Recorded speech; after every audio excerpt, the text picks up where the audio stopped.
Magandang hapon mga kabay. So meron po akong estimate dito mga kabay, Stanley mixer, ayan. Bali ito yung pang-5 ko na repair. Minsan daw gumagana, minsan hindi. Ayan, wala po. Ayan po mga kabay. Nakasaksak po yan mga kabay. Ayan. Galaw-galawin natin. Wala po talaga dito.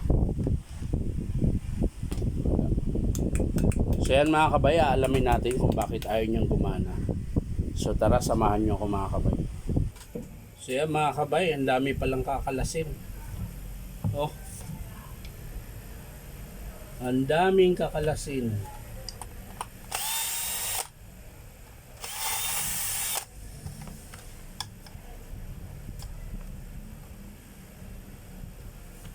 Kaya ito mauna ito.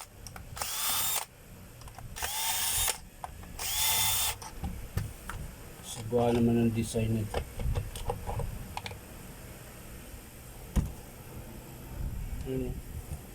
Bago mo ma-check yung wiring, kakalasin lahat.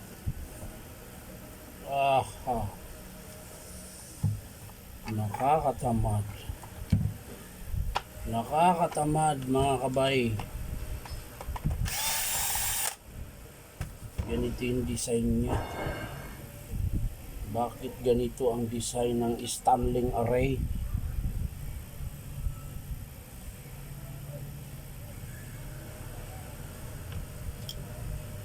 So yan mga kabay, pinalas ko na po siya. Ngayon, titisterin natin. Bakit wala siyang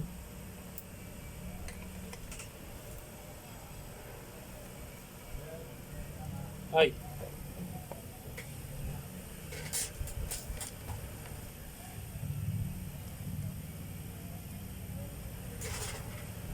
so yan mga kabay, meron pong power yung tester ko so ititest natin dito sa ito muna. Wala rin mga kabay, kabila tayo. Yun meron sa kabila mga kabay. So dito tayo sa kabila, sa puti, wala pong contact mga kabay. So maaari po talagang baka dito sa wiring lang. So ang gagawin natin mga kabay, para hindi na po tayo magano, ayun, meron alog din po yung bearing. Ayan.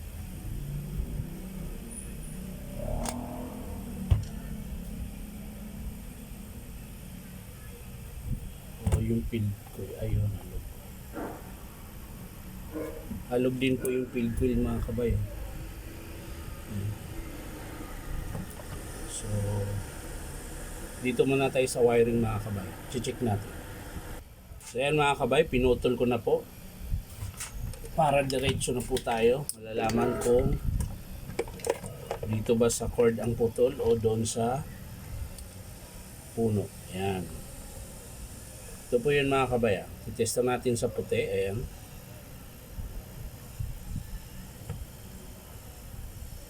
So yan mga kabay, wala po. Sa itim, yun meron. Ayan. So may putol po dito sa wire na to mga kabay.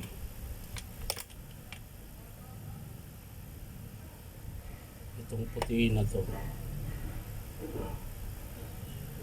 Ayun, sa puno lang pala. Ayun. Bana. San-san pa nakarating mga kabay, sa puno lang pala ang putol.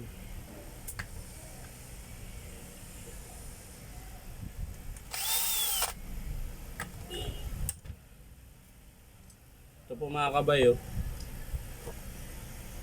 Yan. So dito lang po yung putol. Ayan. Pinutol ko pa dito, pero okay lang kasi papalitan ko rin to. Ayan. Pangit. So yan mga kabay, naayos ko muna yung wiring. So yan na mga kabay, naayos ko na po yung wire. Ayan. Pati dito po, wala na po siyang dugtong. Dinerecho ko na doon. So titesting natin mga kabay kung gagana ito. Kakabit natin to.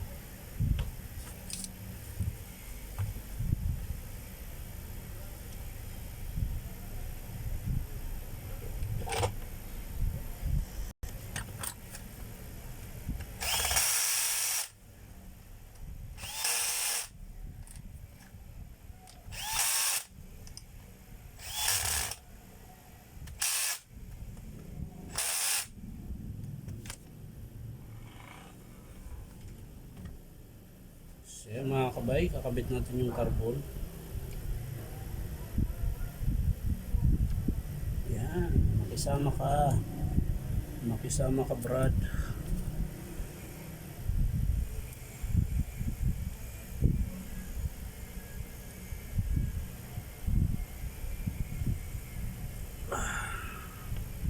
So yan mga kabay, nakabit ko na. So iti-testing natin ngayon. Yan.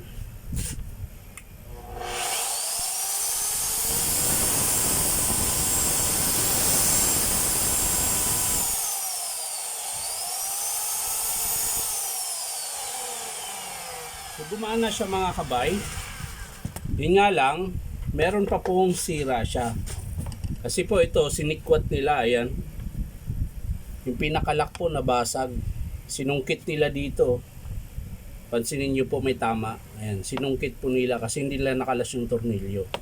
So ang mangyayari dito mga kabay, imbis na wiring lang sana ang sira, nadagdagan patuloy nitong field housing. Yan, magpapalit siya ngayon ng field housing dahil nabasag po yung lock. Ayan po yung dito. Ayan. So magpapalit po tayo ng field housing. Tsaka ito din po yung yung nagmi-mixer, tawag ba nito? Shafting, ayan. Ayan, basag po. Putol. Pero pwede naman pong i-welding yan kung sakasakali. So ang i-estimate natin dito mga kabay, hindi lang po wiring. Mag-estimate po tayo ng field housing. Sasama natin yung carbon brush dahil maiksi na rin po. Ayan. So okay na yung kanina mga kabay dito sa wiring. Okay na. Inayos ko na po yan. So hindi na yan gagalaw. Ito na lang po yung field housing natin ang papalitan. So papakita ko po sa inyo mga kabay kapag in-approve po ito ng customer. Papakita ko po sa inyo kung paano ikabit. So yan lang po mga kabay. Maraming salamat. Bye bye.